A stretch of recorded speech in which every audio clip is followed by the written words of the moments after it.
안녕하십니까. 한국약선요리협회 회장 양승입니다. 어제 23년도 한국약선요리협회 총회를 추운 날임에도 불구하고 여러분들의 성원에 힘입어서 잘 마쳤습니다. 참석해 주신 회원 여러분께 다시 한번 고맙고 감사하다는 마음 전합니다. 오늘은 휴게소에 가면은 호두과자 많이 있죠. 이 호두과자를 만드는 호두에 대해서 말씀을 드릴까 합니다.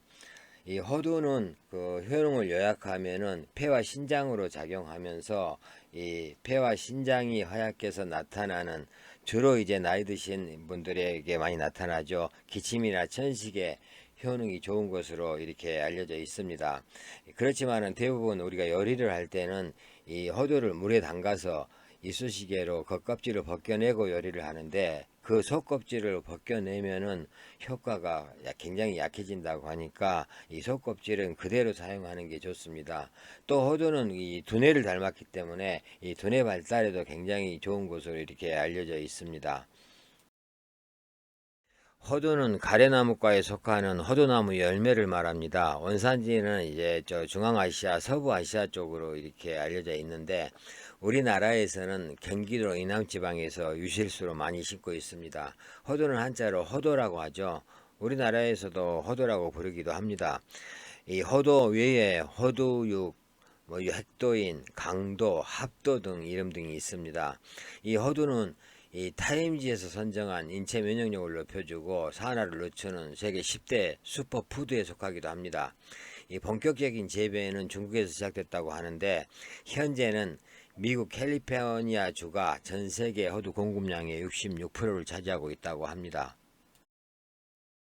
호두의 유래를 보면은 이 호두는 한무제 때 장건이라는 사람이 대월지라는 나라로 이렇게 파견을 나가게 되는데, 대월지는 오늘날 이란이나 아프가니스탄쯤에 있는 국가입니다. 이 장건이 파견 나갔다가 흉노에게 붙잡혀서 13년간이나 포로 생활을 하다가 구사 일생으로 이렇게 돌아오면서 호두를 가지고 와서 중국에 널리 퍼뜨렸다고 합니다. 이 중국에서는 이 호두의 모양이 복숭아 씨처럼 이렇게 생겼기 때문에 복숭아 도자를 써서 호두라고 이렇게 이름을 붙였다고 합니다. 우리나라에서도 처음에는 이제 그대로 받아들여서 호두라고 이렇게 불렀는데, 오늘날 이제 한글 맞춤법에 따라서 호두로 이렇게 바뀌게 되었습니다. 이 중국을 거쳐서 우리나라로 들어온 시기는 신라 시대라고 주장하시는 학자도 있고, 또 고려 때라고 이렇게 하는 분도 있는데, 신라 시대 때라고 하는 분은 신라 민정문서에 이 호두나무로 추정되는 나무 심은 그런 기록이 있기 때문이라고 합니다. 그리고 또 고려사에 실린 한림별곡 가사에 당추자라는 그런 구절이 나오는데, 이 당추자는 호두의 옛말로, 예, 그래서 호두가 당나라 때 들어왔다고 이렇게 주장을 합니다. 당나라 때면 신라시대겠죠. 또 고려시대라는 설은 호두를 처음에 이제 당추자라고 이렇게 불렀는데, 이 당추자라는 그런 이 말이 중국에는 6세기경에 나오는 제민 요술에 나타나지만은 우리나라에서는 고려시대 고려도경에 처음 나타나기 때문에 고려시대라고 이렇게 주장을 합니다. 일부 학자들은 또 초기 철기시대 유적인 강주 신창동 저습지 유적에서 호두가 출조된 것을 근거로 해서 원삼국시대에 유래되었다고 이렇게 주장하기도 합니다. 이 호두는 본래 동북아시아에 있었는데 우리나라에서는 가래나무 열매로 추자라고 이렇게 불렀다고 하는데, 그 후에 한나라 때 장건이 이렇게 그 대월지에서 새로운 추자를 가지고 와서 이것을 이제 중국에서 호두라고 이렇게 불렀는데, 우리나라에서는 당추자라고 이렇게 부르다가 이 나중에 호두라고 부르고 그 다음에 호두가 되었다고 합니다. 당추자는 우리나라에서 주로 중부 이남에 분포하고 있고, 익으면 열매가 터져서 속에 핵이 저절로 떨어져 나오는데, 이것은 껍데기가 좀 얇아서 손으로 이렇게 부술 수가 있다고 해서 수타호두라고 이렇게 부르기도 했다고 합니다. 그런데 추자는 이 우리나라 전국에 이렇게 분포하고 있었고, 이 열매는 흙 속에 묻어서 과육을 썩힌 뒤에 핵을 꺼내는데, 핵의 껍데기가 두꺼워서 쉽게 깨지지 않는다라는 그런 글로 봐서 옛날 추자하고 당추자는 약간 다른 종으로 보입니다. 오늘날 우리가 먹고 있는 호두는 장건이 서역에서 가져온 당추자로 이렇게 여겨집니다. 현대에 와서 천안 호두가 유명하죠. 이 유명한 이유는 고려 총렬할 시절에 이 문신인 유청신이 중국 원나라에 가서 이 물목을 가져와서 충청남도 천안시 동남구에 있는 광덕사에 심었다고 하는데, 이때 심은 호두나무가 우리나라 최초의 호두나무로 이렇게 알려져 있습니다. 따라서 그 인연으로 해서 천안 일대에 호두나무가 많이 자라고 또 유명해졌죠. 이 천안 광덕사에는 그 나이가 한 400살 되는 호두나무가 있는데, 이 나무는 1998년 천연 기념물로 이렇게 지정되어 있다고 합니다. 호두 고르는 법과 보관법 보겠습니다. 호두는 알이 굵으면서 단단하고 들어보면 이렇게 무게감이 느껴지는 것이 가장 좋다고 합니다. 겉껍질이 깨져 있거나 구멍이 뚫린 것은 벌레 먹은 것일 수 있습니다. 또 이 겉껍질이 제거된 상태로 많이 유통이 되는데, 이 겉껍질이 제거되면 산패될 우려가 있기 때문에 곰팡이나 이런 게 없는지 잘 살펴봐야 됩니다. 이 호두는 지방이 이렇게 많아서 산화되기 쉽기 때문에 가능한 껍질을 제거하지 않고 이렇게 냉동 보관해서 먹는 것이 좋습니다. 이 겉껍질을 벗긴 호두는 되도록이면 밀폐 용기에 담아서 빛이 없고 이 서늘한 곳에 보관하는 것이 좋습니다. 이 냉장 보관한 호두를 사용할 때는 기름기가 없는 팬에 살짝 볶아서 사용해야지 이 냄새가 좀 없어지고 이 고소한 풍미가 이렇게 살아납니다. 호두는 유럽에서도 구석기 시대에서 신석기 시대로 유행될 무렵에 남부 프랑스 동굴에서 화석으로 발견될 정도로 오래된 과실이라고 합니다. 이 호만의 동화를 바탕으로 해서 차이코프스키가 작곡한 발레 호두깎이 윤형은 지금도 아주 유명하고 자주 공연되고 있죠. 또 유럽에서는 젊은 남녀가 호두를 난로불에 던져서 사랑을 점치는 그런 이 풍습이 있는데, 이때 자기가 좋아하는 사람 이름 부르면서 던지면은 호두가 벌어지는 정도에 따라서 상대가 자기를 어느 정도 생각하는지 점치는 그런 이 풍습도 있었다고 합니다. 그리고 또 꿈에 호두를 보게 되면은 애인에게 배반당한다고 이렇게 믿었고, 호두가 풍작이면은 옥수수도 풍작이 된다고 믿었다고 합니다. 유럽에서는 또 마녀들이 호두나무 아래 모이기 때문에 이탈리아에서는 이 나무 그늘에서 잠자는 것을 꺼린다고 합니다.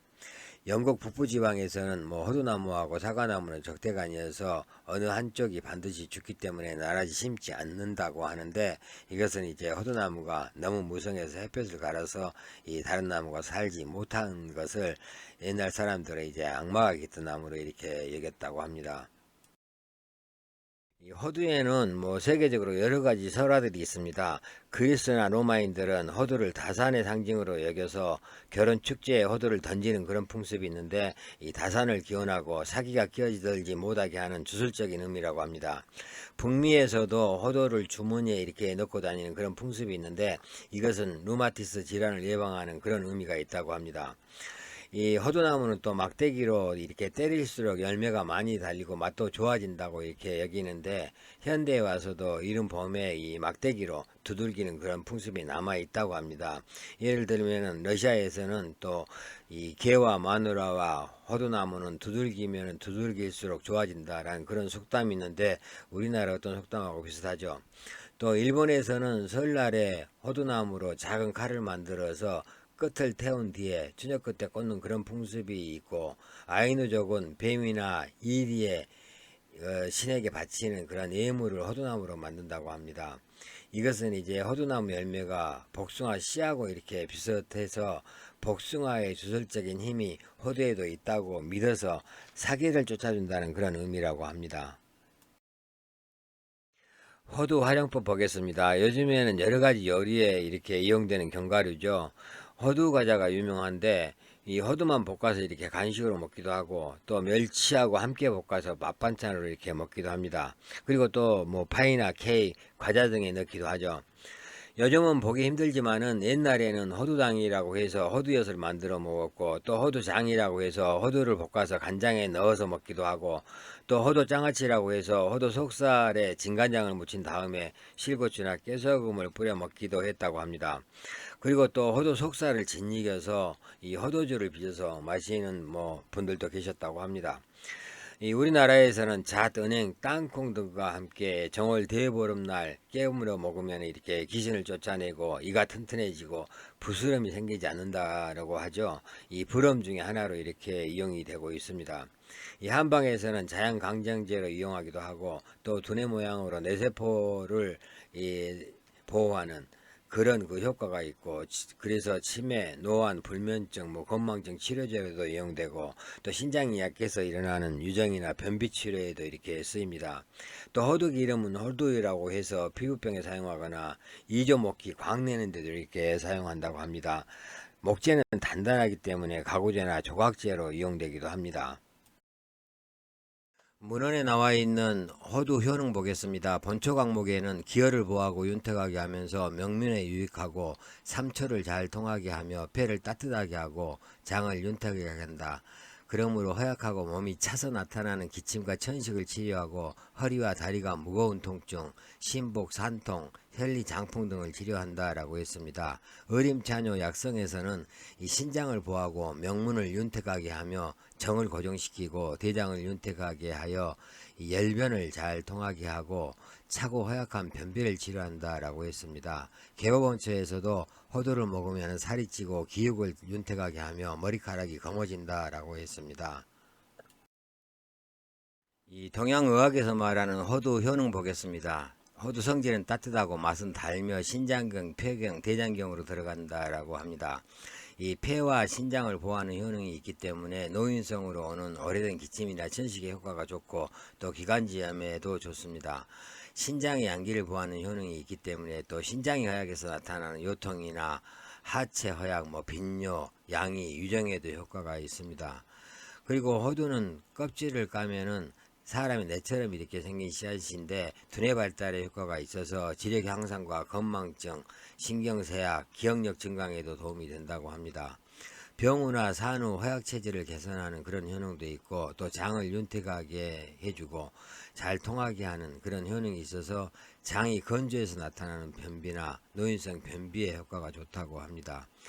이 호두는 또 피부와 모발을 윤택하게 하고 탄력 있게 하는 그런 효능이 있어서 미용에도 많은 도움이 된다고 합니다.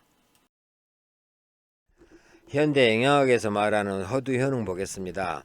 이 호두의 지방은 리놀산을 비롯해서 불포화 지방산으로 이렇게 되어 있기 때문에 콜레스테롤을 낮춰주고 또 동맥경화를 예방하는 그런 작용도 있고 심장을 튼튼하게 하고 뇌졸중 등 성인병 예방에 많은 도움이 됩니다. 이 호두에는 무기질과 비타민 B원도 이렇게 풍부해서 매일 먹게 되면 피부가 고와지고 또 노화 예방이나 강장 효과도 뛰어납니다. 이 호두에는 지방과 단백질, 당분이 많아서 고소하고 약간 달콤하죠. 이 무기질, 망간, 마그네슘, 인산칼슘, 철, 비타민 등 무기물도 풍부하게 들어있어서 성장기 아이들의 두뇌 발달에 도움이 되고 또 노인들의 치매 예방과 건망증, 기억력 증진에도 좋습니다. 이 호두에 들어있는 망간과 구리, 칼슘 등은 또 이 골다공증 예방에도 많은 도움이 된다고 합니다. 이 호두의 항산화 성분은 우리 몸속에 소염제로 이렇게 작용을 하는데 다양한 바이러스나 박테리아, 세균 등이 일으키는 염증에 효과가 좋습니다. 호두의 주의사항도 있습니다. 주의사항 보겠습니다. 호두는 인체에서 화하고 담을 만들어줍니다. 따라서 이 체질이 음이 허약하고 화가 앙성한 체질, 또 담이 안에서 이렇게 생성되면서 쌓여있는 그런 체질인 사람들에게는 좋지 않습니다. 호두는 또 지방이 많죠. 그래서 평상시 변이 묽게 나오는 사람도 주의하는 게 좋습니다. 또 호두는 성질이 따뜻하다고 그랬죠. 그래서 이 열성이기 때문에 이 폐열로 인한 기침이나 천식, 폐염, 폐농양, 기관지 확장증 등 이런 증상이 있는 사람들에게도 좋지 않습니다. 그리고 또 이 불포화지방산이 많이 함유되어 있어서 쉽게 산패되기 때문에 보관할 때 좀 주의해야 됩니다. 그리고 호두는 100g당 지방이 65g 정도고 열량은 654kcal나 됩니다. 따라서 많이 섭취하게 되면 체중 증가가 될 수 있기 때문에 다이어트 하는 사람들 주의하셔야 되고 또 설사를 유발할 수도 있습니다. 호두의 약선 배합 보겠습니다. 이 호두는 칼슘이 적은 산성식품이기 때문에 우유 같은 알칼리성 식품과 함께 요리해서 먹는 것이 좋다고 합니다. 이 호두 속껍질에는 또 항산화 성분 등 우리 몸에 이로운 여러가지 성분이 들어있기 때문에 이 속껍질과 함께 섭취하는 것이 좋다고 본초 강목에도 나와 있습니다. 신장이 허약한 사람들은 밤 검정깨를 배합하면 좋다고 식물 양성대전에 나와 있습니다. 그리고 폐와 신장이 허약해서 기침 천식이 있는 그런 사람들은 인삼을 배합하는 것이 좋다고 음식 치료진함에 나와 있습니다. 이 신장의 양기 부족으로 요통이나 하체 허약, 빈뇨 뭐 이런 증상이 있는 사람들은 이 두충이나 보골지, 마늘을 배합하는 것이 좋다고 화재국방에 나와 있습니다. 그리고 신장이 허약해서 나타나는 이명이나 유정 이런 증상이 있는 사람들은 오미자를 배합하는 것이 좋다고 기주처약에 나와 있습니다. 또 대추를 배합하면 피부 미용에 좋고 산약을 배합하면 두뇌 발달과 신체 건강에 좋다고 합니다. 호두로 만든 약선 보겠습니다. 호두 보신탕인데 여기서 보신탕은 개고기가 아니고 신장을 보호하는 그런 탕이라는 의미입니다. 이 호두하고 두충 보골지를 이렇게 물에 넣고 달여서 걸러서 즙을 먹는 건데 신장이 허약해서 요통이 있거나 빈뇨, 무릎이 쉬고 아픈 증상이 있는 사람들에게 효과가 좋다고 식료 본초학에 나와 있습니다. 또 호두 저요탕이 있는데 이 호두육, 검정콩, 돼지 신장을 넣고 탕을 끓여 먹는 겁니다. 이 요통이 있거나 다리가 약한 사람들에게 효과가 있다고 추기건강 84년 4기에 나와 있습니다. 그리고 호두죽이 있는데 호두에다가 쌀 넣고 죽 쏘 먹는 거죠. 노인성천식이나 신장이 허약해서 요통이 있거나 아니면 만성변비, 비뇨기 질환에 도움이 된다고 시죽양생과 치병에 있습니다. 또 호두 인삼탕은 호두에다가 인삼을 넣고 탕을 끓여 먹는 건데 폐와 신장이 허약해서 나타나는 기침천식에 효과가 있다고 음식 진함에 나와 있습니다. 그 다음에 호두 상심자 조림은 호두하고 상심자, 검정깨를 넣고 절여서 먹는 건데 머리카락을 검게 한다고 식물 양생대전에 나와 있습니다. 호두를 이용해서 만든 요리들 사진입니다. 뭐 호두 과자도 있고 또 호두를 이용해서 이렇게 죽도 끓여 먹고 꽃감 속에 호두를 넣어가지고 이렇게 잘리면 모양도 이쁘게 나오죠. 뭐 계속해서 호두 요리 사진입니다. 이 호두를 응용해서 만들 수 있는 여러가지 요리들입니다. 호두는 견과류이기 때문에 이렇게 빻아서 여러가지 디저트 요리에도 사용을 많이 하고 있습니다.